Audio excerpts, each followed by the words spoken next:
guys! Welcome back again sa aking Liz Tech Channel. So, nandito naman ulit tayo for another video. And this time, guys, is gagawa naman tayo ng bagong unboxing and review na isang panibagong smartphone ng Huawei. Ito yung entry level naman nila, guys. So, this one is Huawei NOVA Y70. So, ano bang meron dito? Ano bang maganda dito?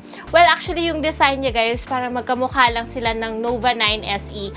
But, eto, mas murang version siya. And, meron siya 48MP na main camera at malaki na rin po yung kanyang battery. So, to know more about the performance of this phone is mo natin patagalin, guys. Magsimula na tayo.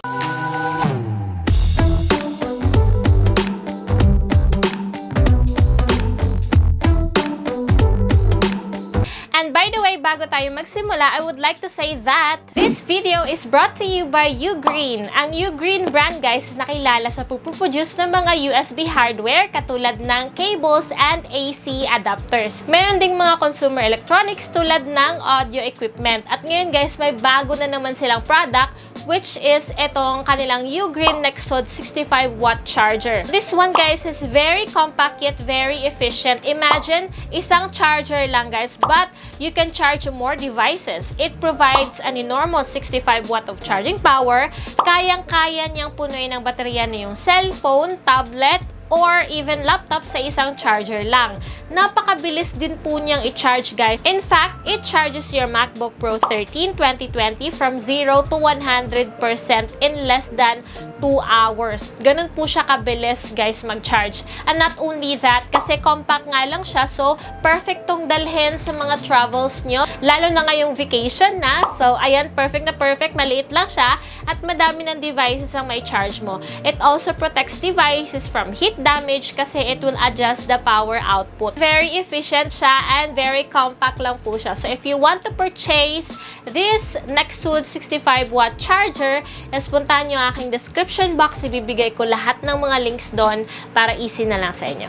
So, yun na nga, guys. Nandito na nga si Huawei NOVA Y70. Masaya ako kasi nang binili ko to, may mga freebies sila, guys. And of course, limited edition lang din siya. So, now, buksan na natin itong box ng Huawei NOVA Y70.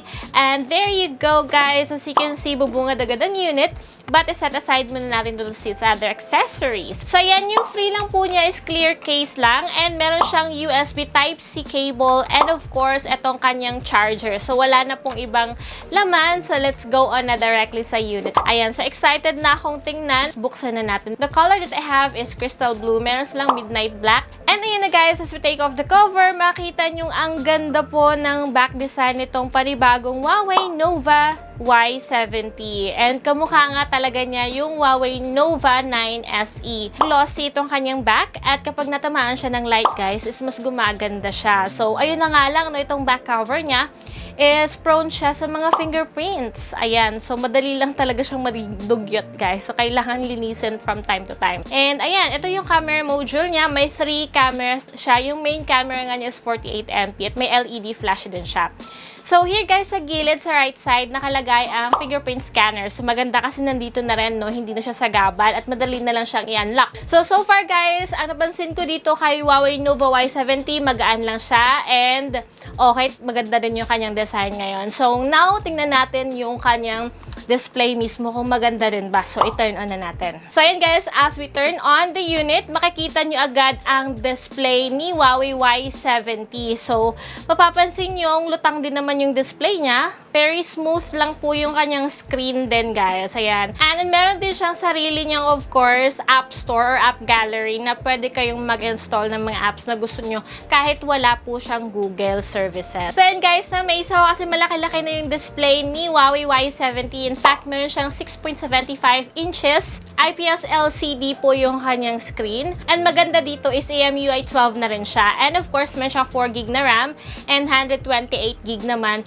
yung internal storage niya. Pwede nyo rin siyang expand up to 512 via microSD card. Now, sa kanya namang battery, yung maganda nga dito ka Huawei Y70 is meron siyang 6,000 mAh battery. So, para sa akin, malaking battery nito sa Huawei Y series na yun. Makita nyo naman dyan, tinatest ko po yung kanyang performance sa battery. And there, sa charging, guys, ayun, makita nyo, charge naman siya for 1 hour and mga 42 minutes din. And yung in-increase sa kanya from 9% naging 100%. So, napakabilis din po niyang i-charge. So, maganda talaga itong kanyang 22.5 watt na charger kasi nakatulong siya para mas mabilis siyang i-charge. Ayan. So, naging 91% in 1 hour. So, yun lang talagang kinabibiliban ko rin sa mga Huawei phones. Ang bilis lang din nilang i-charge, guys.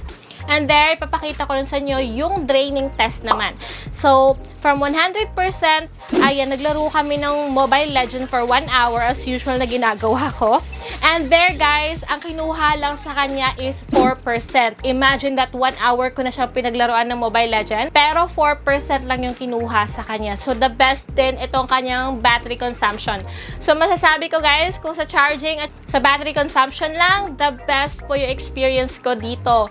Like, swear. Maganda siya kasi hindi siya mabilis malowbat at mabilis din siyang i-charge. Ayan. So, nakita niyo na po yung draining test and charging test ko. Now, before tayo pumunta sa gaming, puntahan na muna natin itong kanyang camera performance para makita niyo na rin. So, as what I have said a while ago, meron po siyang 48MP na main camera. And itong mga supporting niya is 5MP for the ultra-wide. May 120 degrees FOV na rin siya. And 2MP naman for the depth sensor. So, there makikita nyo yung performance ng kanyang rear cam, guys. And in fairness, napakalinaw po ng kanyang rear camera din. And hindi po siya saturated. Saktong-sakto lang po yung kuha. Pati na rin sa kanyang dynamic range, no? Na-appreciate ko siya, guys, kasi it looks good. Ayan, nakita nyo na yung kanyang rear cam and so far for me, it's impressive. Now, puntahan natin yung front cam niya na meron po siyang 8 megapixels. So, there, makikita nyo naman kung maganda rin ba siya sa selfies. Ayan.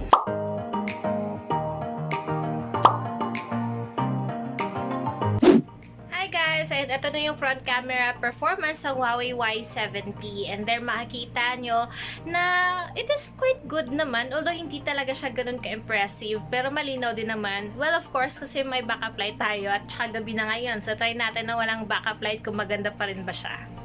Ayan na po yung quality niya kapag wala tayong backup light. And so far, hindi naman siya delay, pero hindi na siya ganun ka-HD talaga compare sa may backup light. So, again, mas maganda pa rin to kapag may proper lighting. And yung disadvantage nga lang nito is wala po siyang video stabilizer. So, yun lang. Kaya kapag shoot kayo, make sure na walang hindi magulo or hindi shaky or naka-steady lang yung camera para hindi po siya shaky talaga yung kuha. So, yun lang naman. Ayan na, guys. Nakita niyo na yung camera performance niya rin sa front. And so far, maganda naman siya. Although, hindi nga siya ganun talaga ka-impressive. Pero not bad na rin. As an entry level, etong kanyang front camera performance.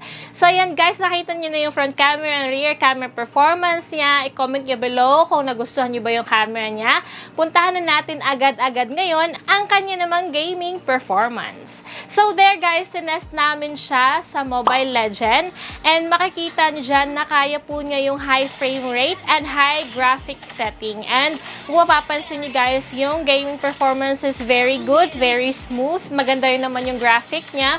Although, ayan, hindi nga lang siya ganoon talaga ka-realistic. But yes, crisp naman din po yung quality, no? Maganda naman siya. Ayan, so far, guys, maganda rin yung gaming performance ni Huawei Y70. And ayan, guys, while nag-gaming kami, papakita ko na rin sa inyo yung heating performance niya.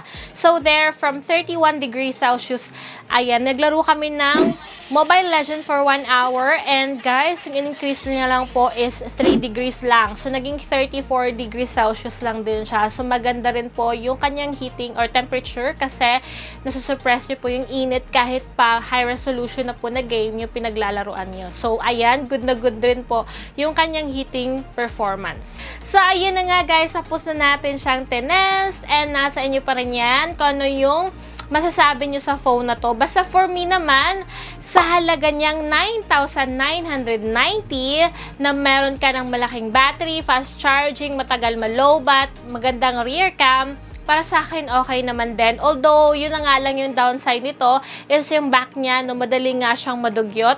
Yun lang yung napansin ko. And yung front cam niya is hindi siya ganoon ka-impressive talaga. So, para sa akin, worth it pa rin naman siya. Anyway, nasa yung preference pa rin naman yan kung ano yung mas gusto nyo sa isang smartphones. So, yun na guys. Salamat sa panonood na aking video. I hope na na-enjoy niyo yung video na to. I-comment niyo below kung ano yung favorite feature niyo dito kay Huawei Y70. Ayan. Salamat kayo sa panonood. Ingat kayo palagi. And by the way, bago ko makalimutan, mag-join kayo sa aking giveaway. May bago po kong giveaway. Nasa description box po yun. So, puntahan nyo lang to know the mechanics as well. So, ayun lang po. Ingat kayo palagi guys. And God bless everyone. Bye! Mwah!